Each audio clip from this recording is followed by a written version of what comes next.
First preliminary enquiry చేయి. అర్థమైందా? Case కట్టాలి అనుకున్నప్పుడు నాకు చెప్పేసి ఏం జరిగింది? లోన్ కట్టమని డబ్బులు ఇస్తే మామూలుగా లోన్ కట్టకుండా వాళ్ళు కింద వేసుకున్నారు. మేము మా అందరూ అయిన వాళ్ళేలే అని నెలకొని కూడుకున్నామండి. ఇందాక మాకేమో తెలియదు, మనోళ్ళేగా మోసం ఎందుకు చేస్తారులే అనుకున్నాం. డ్వాక్రా గ్రూప్లోనా? డ్వాక్రా గ్రూప్. ఎవరు యానిమేటరా లేకపోతే ఎవరు? మా member, group leader, secretary. Group leader secretary కలిసి ఎంత అమౌంట్? 4,50,000 దాకా వాడుతున్నారు. మొత్తం అమౌంట్ లెక్క చూస్తే 4 లక్షల చిల్లర తేలిందండి. 4 లక్షల చిల్లరు జమ చేయలేదా లేకపోతే ఏంటి? జమ చేయలేదు, వాడుకున్నారు. ఎవరు వాడుకున్నది? ఎవరు? Leader, secretary. Leader secretary. ఏది? డ్వాక్రా గ్రూప్ సెక్రటరీ. 1,20,000 సీసీ లోన్ పెట్టి మా సంతకాలు ఫోర్జరీ చేసి వాళ్ళు తీసుకొచ్చుకొని వాడుకున్నారు. సీసీ లోన్ పెట్టాడా?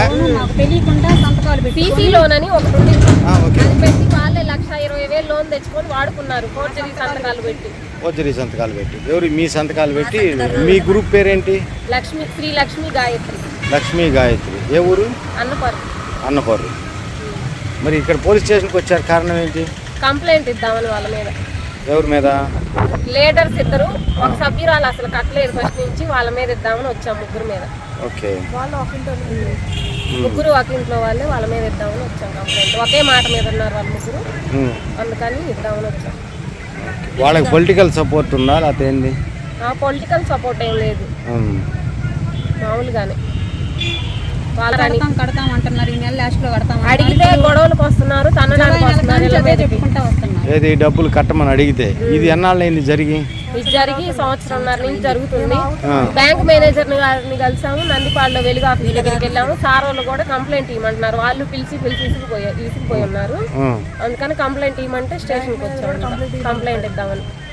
సీసీ దీని మీద వెరిఫికేషన్ ఉంటుంది కదా, వాళ్ళు చూసారా? సీసీ చూసారు, మేడం చూసింది, లెక్కలు చూసి కట్టమని గట్టిగా అడిగింది, నిలదీసి అయినా కట్టలేదు. అందుకని దగ్గర డబ్బులు ఉన్నప్పుడు మా ఇష్టం అయినప్పుడు కడతాం, మా ఇష్టం వచ్చినప్పుడు కడతాం, మీరేం పీక్కుంటారో పీక్కోండి అన్నారు. అందుకని వచ్చాము స్టేషన్కి పీకుదామని.